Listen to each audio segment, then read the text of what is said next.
तब्येत बिघडल्यानं अजित पवारांचे नाशिकमधील सर्व कार्यक्रम रद्द। नाशिकच्या ओझर विमानतळावरून अजित पवार पुण्याला रवाना।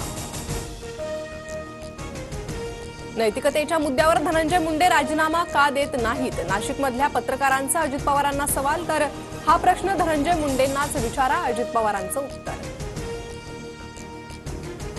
सरपंच देशमुखांच्या मारेकऱ्यांना शिक्षा झाली पाहिजे याच हेतूनं धस काम करतायत, मात्र राजकारणात संवाद खुंटता कामा नये। मुंडे धसांच्या भेटीवर मुख्यमंत्री फडणवीसांची प्रतिक्रिया।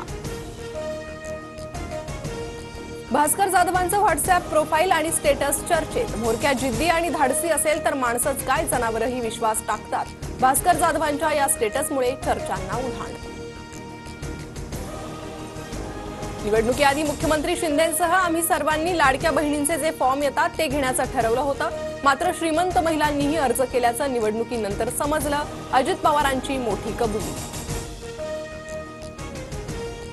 आम्ही मित्रपक्षाचा धर्म पाळतो, मित्रपक्षाच्या नेत्यांनाही शिस्त पाळायला सांगा।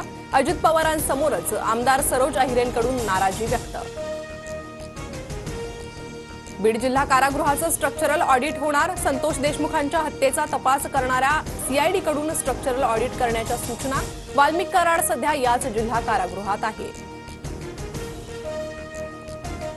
नागपुरात बनावट दागिन्यांवर 73 लाखांचं कर्ज काढण्याचा प्रकार। सोनं तपासणी नंतर 16 ग्राहकांशी हातमिळवणी करून बनावट दागिन्यांवर कर्ज मिळवून दिलं। पाचपावली पोलिसांकडून आरोपी विरोधात फसवणुकीचा गुन्हा दाखल।